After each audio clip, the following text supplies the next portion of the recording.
Thank you, Melissa. Lou. So this morning's lesson is titled Turning Within, and it came from my attending a memorial service, being asked to pray and saying, let's take this moment and turn within.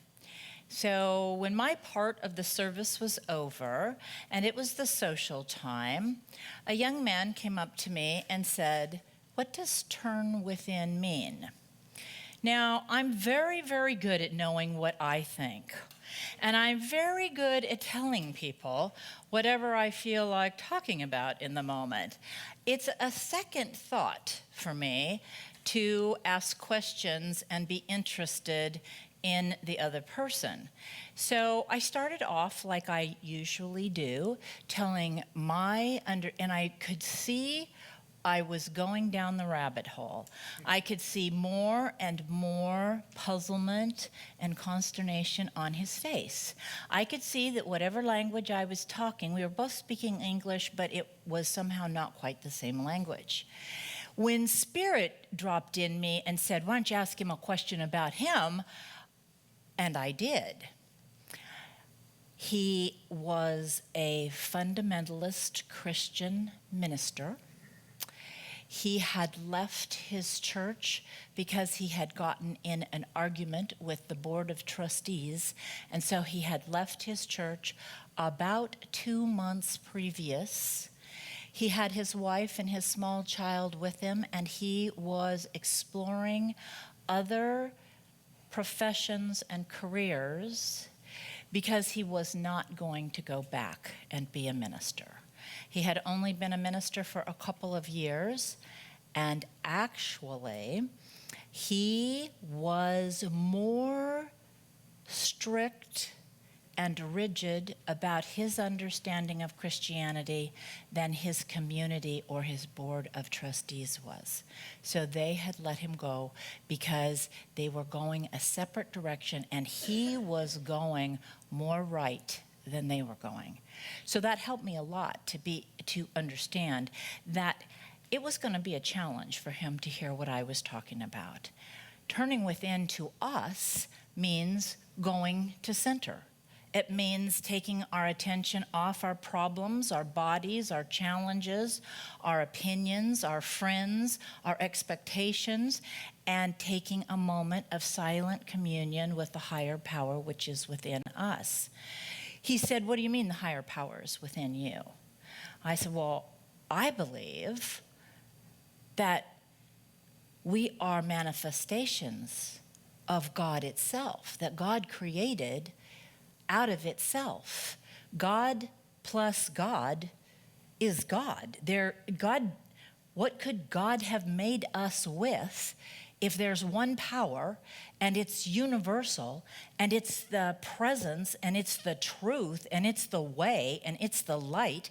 How could we be anything else?" And you could see that this just, his face is just contracting. "Well, what do you believe about Jesus Christ?" I said, "Well, I believe that that's a principle, the Christ principle. I believe that he was the greatest metaphysician that ever walked. I believe that he showed us the way. He didn't say, 'Follow me.' He said, 'I follow the way. If you follow the way, you will do greater things than these.' The world is theirs for you. The universe wants you to find out the truth of who you are." That's what I heard him say. This man's face is even more scrunched at this point. "Well, we're not. Jesus is the only Son of God." I said, "Not to my way of thinking. God created all of us out of itself, so what else is there for us to be? I believe that Jesus was one of the greatest teachers that now he's relaxing a little bit. I said, "I believe that Jesus is one of the greatest teachers that ever walked. I believe that he knew his personal relationship in a way that he continues to remind us that we can know that too for ourselves. I think that if Jesus was an exception, then I could just do whatever I want because it doesn't matter. Only if he's an example, only if I can say I'm going to live my life in alignment with the highest idea? Does it make a difference in the way that I live my life? He walked away. He just said, I don't even think he said goodbye. I think he just walked away. I had said more than enough, and he didn't want to hear one more word of what I had to say. That reminded me of how much I love talking to all of you, and it also reminded me that, oh my gosh, you and I know so much that I don't have to start at the beginning. I don't have to go all the way back to what we basically believe about life. However, because I'm still like playing with the little small books. Oh, and let me tell you, down in my office, because I've been playing with the little small books, I also managed to look in the bookcase, and I had a number of duplicate copies of Ernest Holmes' books, and I have brought them, and they are down in my office. So if anybody would like to borrow, I have duplicate copies. I only brought the ones I have another copy of for myself at home. So I'm willing to loan, and I think I brought about 12 books this morning. Anyway, and I was like, what? Why do you need 2 copies? You can't even read one. Okay, so these are Joel Goldsmith. Last week we did Emmett Fox, and so today we're doing Joel Goldsmith about turning within. And we are doing Ye Are the Light, and we are doing the truth. And I want to start off by saying that when I did the opening prayer, and I heard myself do the opening prayer, I heard it in a way that I have never heard it before. I'm aware that I have been saying all the right words. I'm aware that sometimes I say them and I'm not sure that I'm totally embodying them. Joel Goldsmith is what I would call an absolute metaphysician. Now, he occasionally makes a pot shot at Ernest Holmes or at metaphysics, our flavor. You know, like 31. This is another one. Okay, and our flavor is what some really advanced metaphysical teachers have said is it's a primer. It's putting the training wheels on your bicycle. It's showing you what you can do because it's a cause and effect teaching. It's a teaching that says that what you think creates your experience. Now, Ernest Holmes believed that, and he taught the same teaching for 40 or 50 years, the same teaching, 60 years, 40, 50 years, the same teaching. And he taught it over and over again because he believed that if you truly embodied the training wheels when you took them off, you could still be a religious scientist without your training wheels on. I'd have to say that this morning when I heard myself pray, and last night when I read this material, I was back to the training wheels. So as an absolutist, what people say about Goldsmith is he's graduate school. He's not primer. He's an absolutist. So Ernest Holmes says you pray for things specifically. So when I prayed, I saw the light, the life, the light of God in my knee. That was my prayer for that specific place. That's in alignment with Ernest Holmes' teaching. Now, the way that I can understand the difference is this. If you took water and you wanted to make ice and you were fortunate enough to have a freezer, you could be an absolutist and you could pour the water in the bottom of the freezer and you would get ice. But if you wanted that ice to be a certain shape and you were thinking you were going to use it for your tea, you might want it to be in a cube, and because you wanted it in a cube, you had to put the cube form in there. Otherwise, it wasn't going to come out as a cube. So what Ernest Holmes said is our part of God is to give it the form. God's God. God creates out of itself for whatever you have the mind of. But if you don't have a form for that, God might just pour the water in the bottom of the freezer for you to make ice, which then you're going to have another challenge getting the cubes out to put in the glass, okay? I totally understand that. So I'm good at giving it form. What Goldsmith says is everywhere present, all powerful, all knowing. God knows what you need. You don't have to ask for it. to ask God for a specific prayer is ridiculous. Now, there's a piece that I missed that makes that make more sense. If God created each of us out of itself, it's not God and I. It's God as me. There's no separation. So there, I really think he's an absolutist. He moves into that concept of it's the Father that sent me. It's the power that is moving through me. When I love with God's love. When I go forth. So this reminds me, when I was raising kids, I have 3 kids. My youngest just turned 32, or gonna turn 32 next week. He's younger than his sisters, so I had him at home a few years after the girls had grown and started their own lives. And I saw Ishmael Tate at an agape conference in Los Angeles. And Ishmael was talking about how to really be powerful with your children. And he said, go home and tell them to handle it. Stop telling them to be careful.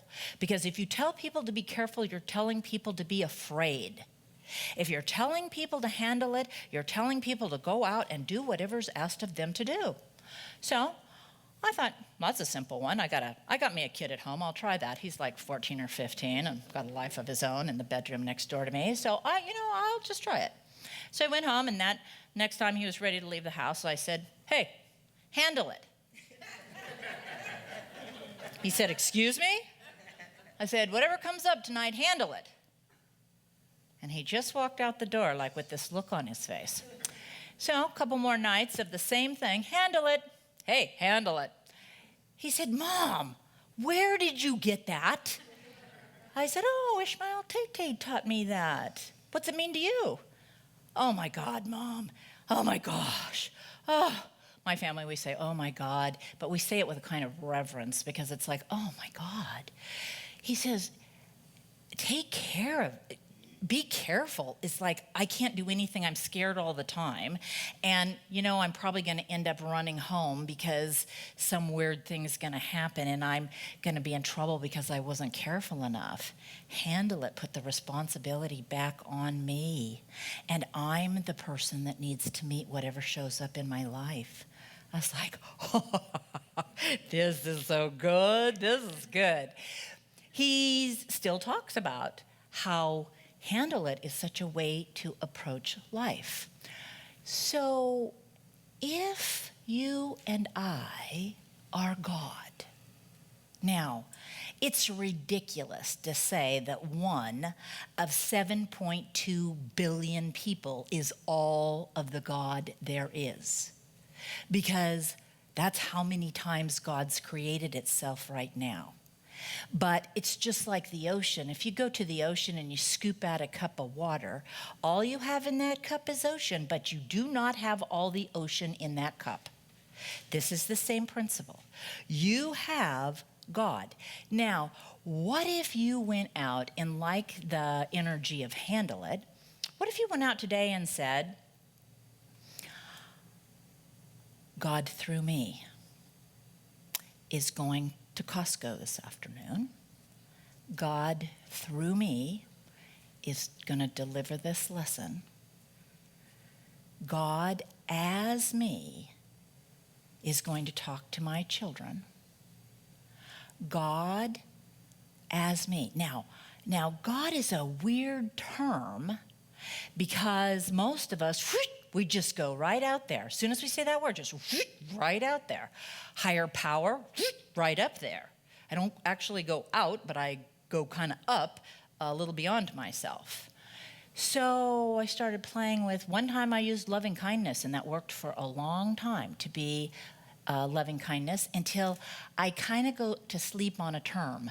Once I really embody a term, then it loses its sacredness for me. So infinite intelligence was my term for a while. God has been my term for a while. Spirit has been my term for a while. Loving kindness has been my term for a while. Right now it's presence. The presence. I am the presence.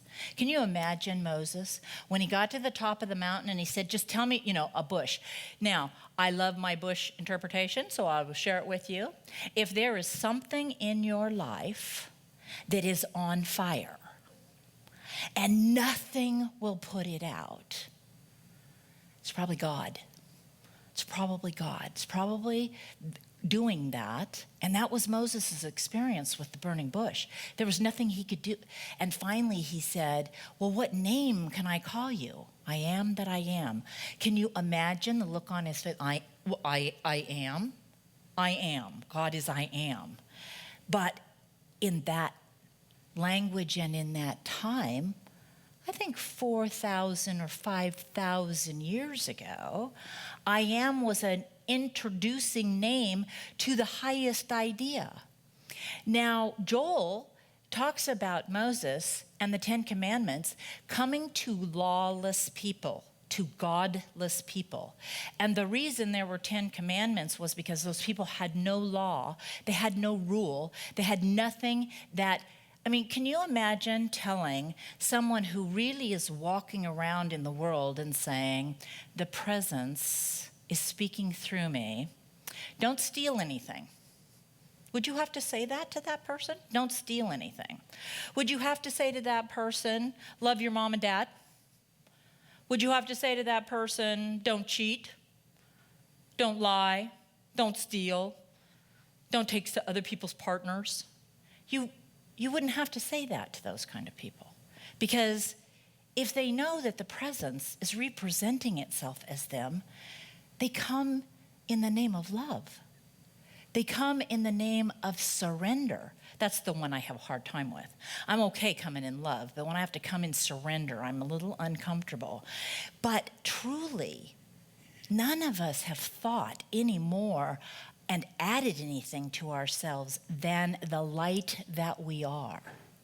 You are the truth, the way, and the light. There is no darkness that has any power over the truth of you.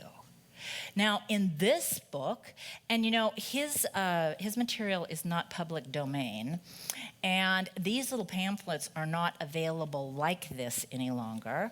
However, I think if you know the name, and I'll leave them sitting up here, I think if you Google the name, it will come up with what books he now has that include these as chapters. I always like to tell a little bit about a person, and I thought he was kind of interesting too. None of his written material was written by him. All of his written material is taken from his lectures and transcribed. So he writes a little bit differently. He writes more as if he were speaking than if he were writing. So in the truth, it says, to claim your oneness with the higher power, every single time you can remember, five times a day, will lead you into a surrendered existence of course correcting your life and rising up to the truth.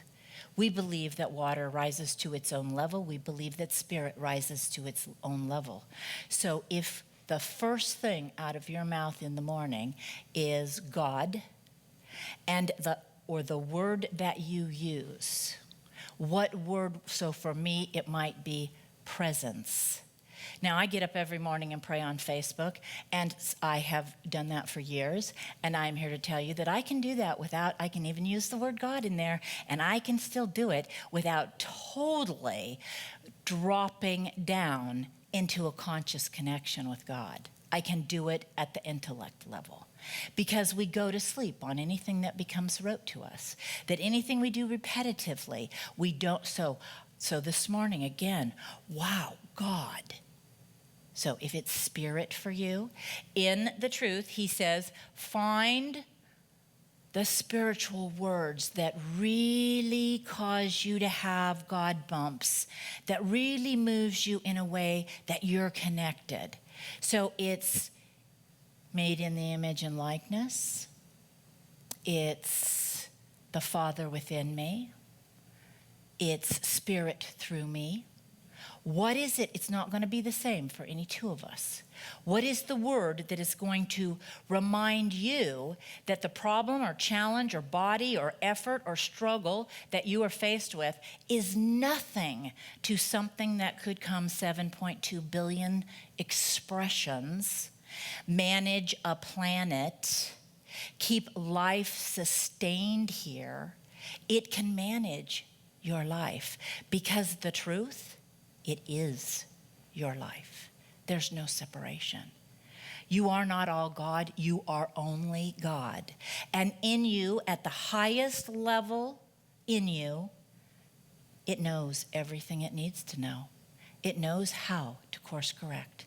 It knows, there's the action part, there's the move your feet part. A new car was awesome, okay? I drive into the driveway in the new car, and I have to park it in the driveway. Because guess what? When you open the garage door, there's not 1 square foot of space, and the car's quite a bit bigger than 1 square foot. And so in this lovely weather, because I waited so nice and long, I got to clean the garage because I want the black car in the garage. I could have done it earlier. I could have done it without the new car. But every time I got guidance to go do that, I said, not now. Because I like to be in charge. Now, in this particular little book, Ye Are the Light, you should strive to become conscious of the abundant love and truth which is constantly unfolding from mind, the kingdom within. When we have fully realized that this kingdom is within, that nothing can be added to or taken from the divine being which we are, we will more nearly live the life of abundance, health, wealth, harmony, and peace. This is our divine heritage, the joy of the revelation that we are now reflecting infinitely. These divine attributes is ours. When we realize that God has not created us, that he has manifested himself as us. You're not a creation of the divine, you are the divine. It didn't make you, it is you. Oh, that's so cool. That we are his own selfhood made manifest. That his selfhood is the only us there is. God has and needs no channels. His selfhood is directly expressed as his creation. There is in heaven and on earth no one who needs healing, improving, enriching, employing, because God is and always has been our selfhood. Truth cannot be brought to us. The belief that we have needs is the reason we have to contend with problems. The reason we believe that we have needs is the reason we have problems to contend with. So the way that I can't understand all of the things that I study and love and read, because anytime we put a word on God, we are diminishing what God is to the word that we define God to be. So if I use the light as an example, the only time that I create a shadow is when I turn my back on the light. And then I see before me the shadow that I have created for myself, where I can actually look at that and say that there's no God there, which is not the truth, because God is everywhere, but it is for me to turn back to the light. Atonement is a word that most people from traditional theologies and religions don't really like, but if you break it down, it means at one meant. At one meant. When I turn back to the light, which is what atoning means, is to turn back to, I reconnect with my truth, which is the oneness of life. I have some wonderful other things to share with you out of this little book. I read it 4 times in the last 2 days. The reason they made these little pamphlets like this was so that you could keep them on you at all times. So that if ever you found yourself sitting and waiting and didn't think you had anything to do, you could whip your little book out and just start reading at any place. This is an amazing, all of his material is amazing. His organization is called The Infinite Way, and that is the title of one of his books, which talks about the basis of the teaching that he teaches. I love his teaching because for me, it has illuminated Ernest Holmes' teaching. They call Ernest Holmes' teaching primer teaching and his advanced, and I am able to see in Ernest Holmes' teaching the same language that he is talking about. And I know that sometimes I can move into the space where I'm living in the words of it and not in the heart of it. When we initiate our heart, there's a feeling. When we find the words that are inspirational to us, that become our mantra, that remind us morning, noon, and night, and a couple times in between our meals, he over and over in all of his writings says, never eat anything that you don't thank God first for. Don't ever put anything in your mouth that you do not take just a moment and say thank you, God, for. That will change your life because you put food in your mouth so often in the day. Think of how many times you would be thanking God if before you touched your mouth to even a cup of coffee, you said, thank you, God. Thank you, God, for choosing church.